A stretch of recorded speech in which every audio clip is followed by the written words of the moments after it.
இயேசு உங்களை நேசிக்கிறார். பிரியமானவர்களே, இந்த நாளில் ஆண்டவர் நம்மளோடு பேசும்படியாய் வேதத்தில் சில வசனங்களை கூட வாசித்து நாம் கற்றுக்கொள்ளக்கூடிய, ஆண்டவர் நம்மளோடு இடைபெடக்கூடிய காரியங்களை பார்ப்போம். அது மத்தேயுவின் புஸ்தகம் 18வது அதிகாரம் 7வது வசனம் 8வது வசனம் 9வது வசனம் இப்படியாக சொல்லுகிறது: இடர்கள் நிமித்தம் உலகத்துக்கு ஐயோ! இடரல்கள் வருவது அவசியம், ஆனால் எந்த மனுஷனால் இடரல் வருகிறதோ அவனுக்கு ஐயோ. ஒரு ரட்சிப்பின் அனுபவத்தை பெற்றுக்கொண்டு இருக்கிற நமக்கு, கர்த்தருடைய பிள்ளைகளுக்கு இடரல்கள், அதாவது நம்ம வழி தப்பி போகக்கூடிய காரியங்கள், அப்படிப்பட்டதான காரியங்கள் வரும். ஆனால் எவன் நிமித்தமாய் வருகிறதோ அவனுக்கு ஐயோ அப்படின்னு சொல்லி வேதம் சொல்கிறது. பிரியமான, ஒரு ரட்சிக்கப்பட்ட மனிதனை வழி தப்பி போக செய்கிறவங்க, குருடர்களை வழி தப்ப செய்கிறவங்க பார்த்தீங்களா, அவர்களுக்கு ஐயோன்னு போட்டிருக்கும்.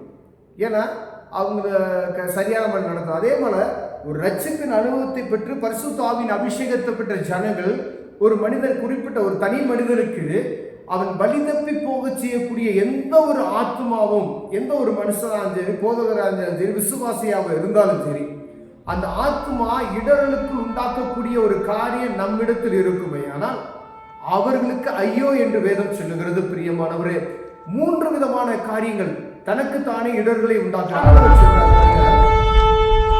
2 கண்ணுடையவனாய் இருந்தால், அதாவது ஒரு கண்ணு நிமித்தமா நீ தப்பு செய்யற அப்படின்னு சொன்னா,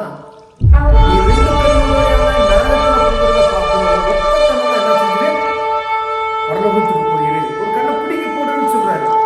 உன் கையை உனக்கு தப்பா செய்யுது அப்படின்னு சொன்னா, 2 கண்ணை நீ நரகத்துல போறதை பார்த்து ஒத்த கையை நான் என்ன செய்யலாம், நீ பரலோகத்துக்கு போகும் அப்படின்னு சொல்றாரு.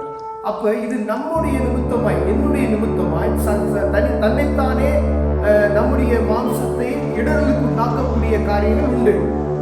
அப்படின்னா என் பார்வை, என் பேச்சு, என் நடத்தை, என் செய்திகள், நான் போகிற பாதைகள் ஒவ்வொன்றையும் ஆண்டவர் வச்சு பார்த்து கொண்டு இருக்கிறாங்க.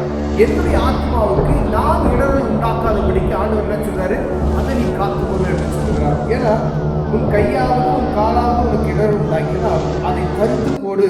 நீ 2 கையுடையவனையாவது அல்லது 2 காலுடையவனாய் நித்திய அக்கினியை தள்ளப்படுவதை பார்க்கிலும் சப்பானியாய் அல்லது ஊனனாய் நித்திய ஜீவனுக்குள் பிரவேசிப்பது உனக்கு நலமாய் இருக்கும் என்று சொல்கிறார்.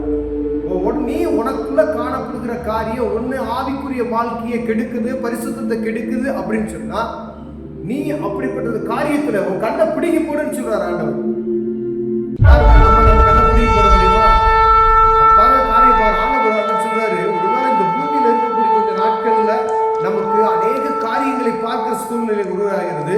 ஆண்டவர், கண்ணு உனக்கு கேடுண்டாலும் பரவாயில்ல, நீ அக்கினில போய் 2 கண்ணனா உட்கார்ந்து ஆண்டாண்டு காலமாய் தவிக்கிறதை பார்க்கிலும் ஒற்றை கண்ணனாய் ஜீவனுக்குள் பிரவேசிப்பது உனக்கு நலமாய் இருக்கும் என்று சொல்கிறார்.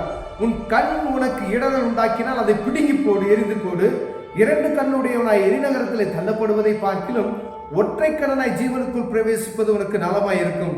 இந்த சிறியரில் ஒருவனை அற்பமா எண்ணாதபடிக்கு எச்சரிக்கையாயிருங்கள். அவர்களுக்குரிய தேவதூதர்கள் பரலோகத்திலே என் பரமபிதாவின் சமூகத்தை எப்பொழுதும் தரிசிக்கிறார்கள் என்று உங்களுக்கு சொல்லுகிறேன். இந்த சிறியரில் என்று சொல்லப்படுற ஆண்டவருடைய பிள்ளைகள் ஒவ்வொருவரும், ரட்சிக்கப்பட்ட அனுபவத்தை பெற்ற ஒவ்வொருவரையும் ஆண்டவர் இந்த சிறியரில் இவர்களுக்கு இடர்களை உண்டாக்குகிறவன் எவனோ அப்படின்னு சொல்றார். அப்ப நம்மளாலே நம்முடைய ஆத்மாவுக்கு இடர்களை உண்டாக்குகிறோம், மற்றவங்க நிமித்தமாய் ஒரு இடர்கள் உண்டாக்கப்படுகிறது. அப்படிப்பட்ட சிறியரில் ஒருவனுக்கு எவன் இடர்களை உண்டாக்குறோம் அவனுக்கு கல்ல என்ன செய்யணுமா மேல இந்த வசனத்தை, என்னிடத்தில் விசுவாசமா இருக்கிற இந்த சிறியரில் ஒருவனுக்கு இடர்கள் உண்டாக்குறவன் எவனோ அவனுடைய கழுத்தில் எந்திர கல்லை கட்டி சமுத்திரத்தின் ஆழத்தில் அவனை அமிழ்த்துகிறதுக்கு அவனுக்கு நலமாய் இருக்கும். கர்த்தருடைய பிள்ளைகளுக்கோ, ஊழியர்களுக்கோ, விசுவாசிகளுக்கோ, ஆண்டவரை அறிந்து கொண்ட யாருக்காவது அப்படிப்பட்ட சிறியரில் ஒருவருக்கு எவனாவது இடர்களை உண்டாக்கினா அவன் என்ன செய்யணுமா, எந்திரக்கல்லை கட்டி சமுத்திரத்தில் ஆழத்தில் தூக்கி போடுறது நலமாய் இருக்கும் என்று சொல்லுகிறார். அது மற்றவர்கள் நிமித்தமாக வரக்கூடிய இடர்கள். ஒரு பொதுவான உலகத்தில் இருக்கக்கூடிய ஒரு மனிதன், ரட்சிக்கப்படாத ஒரு மனுஷன் உங்களுக்கு ஒரு இடரை உண்டாக்கினா ஆண்டவர் அவனை சொல்றாரு, நீ அப்படிப்பட்டதான காரியத்துக்கு நீ தள்ளப்படுவாய்.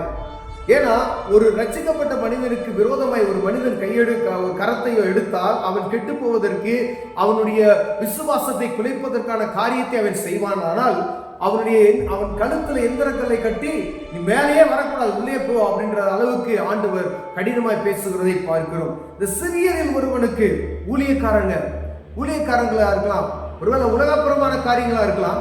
3 காரியம் வச்சு, அதாவது ஒன்று மற்றவங்க நிமித்தமாய் வரக்கூடிய இடர்கள், நாமே நமக்கு வர வைக்கக்கூடிய இடர்கள், நம்மை நடத்துகிற ஆவிக்குரிய தகப்பு நிமித்தமாய் வரக்கூடிய இடர்கள். அதுக்கும் கவனமா இருக்கணும். அவர்கள் பேசுகிற வார்த்தை ஒன்று நல்லா நம்ம தெரிஞ்சுக்கணும். பிரியமானவர்களே, கர்த்தருடைய பிள்ளைகள் சபையில ஒரு சபையில இருக்காங்க அப்படின்னு சொன்னாங்கன்னா, அவங்கள கூப்பிட்டு என்ன செய்யணும், நீங்க அவங்களுக்கு நல்லா தனியா வீட்டில் கூட்டிட்டு போய் அவங்களுக்கு அட்வைஸ் பண்ணணும். அது பொதுவான இடத்துல வச்சு அவங்கள எல்லாரும் பார்க்கிற வண்ணமாய், அந்த இடத்துல குத்தி காமிக்கிற வண்ணமாய் அதை சொல்லணும். ஆண்டவர் சில நேரங்கள்ல அந்த காரியத்தை பொதுவா பேசுவார். சபையில இந்த மாதிரி காரியங்கள்லாம் செய்யாதீங்க அப்படின்னு சொல்லி பேசுவார். அது ஆவியானவர் இடைபடுகிற காரியம். நம் இருதயத்தில் ஒரு காரியத்தை வைத்து விட்டு பொதுவான இடத்துல வைத்து ஒரு குறிப்பிட்ட மனிதனை பேசுகிறது அவனுக்கு இடரலை உண்டாக்கும். அநேக பேர் அப்படி நினைச்சுறாங்க, பின்மாறி போய் விடுகிறக்கூடிய ஒரு காரியம் வருகிறது. பிரியமானவர்களே, ஒரு நல்ல கவனமா எடுத்துக்கணும்.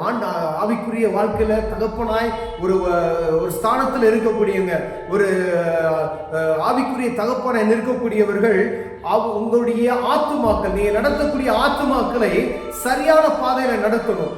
அவங்க இருதயத்துல இடர்கள் உண்டாக்கக்கூடிய எந்த ஒரு காரியத்தை நீங்கள் செய்யாதபடிக்கு ஆண்டவர் உங்களை எப்பொழுதும் கவனித்துக் கொண்டே இருப்பார். பிரியமானவர்களே, ஆண்டவர் உங்களை அழைத்திருக்கிறார். உங்க எமோஷனலை கொண்டு போய் உங்க ஆத்துமா கிட்ட என்ன செய்யக்கூடாது, காமிச்சிடக்கூடாது. உங்களை விசுவாசிட்ட, உங்களுக்கு கொடுக்கப்பட்ட ஆட்டுக்குட்டிகிட்ட காமிக்க கூடாது. உங்களுக்கு கோபம் இருக்கலாம், உங்க இருதயத்துல ஏதோ ஒரு பாரம் இருக்கலாம். அந்த பாரத்தை உங்க ஆட்டுக்குட்டியை போட்டு அடிக்கிற நிலைமைக்கு நீங்க என்ன செஞ்சிடக்கூடாது, வந்துடக்கூடாது. ஆடு உங்களை விட்டு வெளியே போற அளவுக்கு இடர்களாக்காதபடிக்கு நீங்கள் எச்சரிக்கையா இருக்கும்படி ஆண்டவர் உங்களோடு பேசுகிறார். உலகத்துல இருக்கிற மனிதனுக்கு ஆண்டவர் எந்திர கலவை அவனை தூக்கி கடல்ல போடு அப்படின்னு சொல்றாரு. அவனுக்கு ஆண்டவர் கொடுக்கக்கூடிய தண்டனை அப்படி. நமக்கு நாமே நம்முடைய பார்வை நிமித்தம், நம்முடைய செய்கை நிமித்தம் வரக்கூடிய அப்படிப்பட்டதான காரியத்தை என்ன செய்யற ஆண்டவர், உன் கையை வெட்டி போடு அப்படின்றாரு. இந்த கை உனக்கு தப்பாத ஏதாவது ஒரு காரியத்தை செய்த வெட்டி போடு, கால் வெட்டி போடு. ஊனனாய் போய் எரிநகரத்தில் போய் இருக்கிறத நல்ல 2 காலும் கையுடையவனா எரிநகரத்தில் இருக்கிறதை பார்க்கிலும் ஒற்ற கண்ணனாய், ஒத்த காலனாய், ஊனனாய் நீ போய் பரலோகராஜ்யத்தில் இருக்கிறது உனக்கு நலமாய் இருக்கும் என்று ஆண்டவர் சொல்கிறார். பிரியமானவர்களே, இதை பார்த்து கொண்டு இருக்கிற அன்பு சகோதரியே, யாரா இருந்தாலும் சரி, நமக்கு இடர்களை நாம் உண்டாக்காதபடி பாதுகாத்துக் கொள்ளுங்க. நம்ம கவனமா இருக்கும்படி ஆண்டவர் அழைக்கிறார். ஒரு ஊழியக்காரங்களா இருக்கிறவங்க, உங்க ஆத்துமாக்களுக்கு உங்களுக்கு கொடுக்கப்பட்ட ஆட்டுக்குட்டிகளுக்கு இடர்களை உண்டாக்காதபடி பாதுகாத்துக் கொள்ளுங்க. அதே போல மற்ற ஜனங்கள் கர்த்தருடைய பிள்ளைகளுக்கு இடர்களை உண்டாக்காதபடி கவனமா இருங்க. ஆண்டவருடைய கரம் உங்கள் மீது வந்துவிடும். கண்களை மூடுவோம், ஜெபம் செய்வோம். அன்பின் தகப்பனே, அருமையான நாளுக்காய் ஸ்தோத்திரம். ஆண்டவரே, எங்கள் நிமித்தம் வரக்கூடிய இடர்களை பாதுகாப்பதற்கு பரிசுத்த ஆவியான புது பலத்தை எங்களுக்கு தாங்க. ஆண்டவரே, இந்த இடர்கள் நிமித்தம் வரக்கூடியதுக்கு ஐயோ என்று சொல்லியிருக்கிறீங்க. ஆண்டவரே, தேவன், நாங்க யாருக்கு இடர்களை உண்டாக்கக்கூடாது. ஆண்டவரே, நாங்க எங்களுக்கு இடர்களை உண்டாக்காதபடிக்கு, மற்றவங்களுக்கு நாங்க இடர்களை உண்டாக்காதபடி பாதுகாத்துக் கொள்ளுங்க. இயேசுவின் நாமத்தில் பிதாவே, ஆமென்.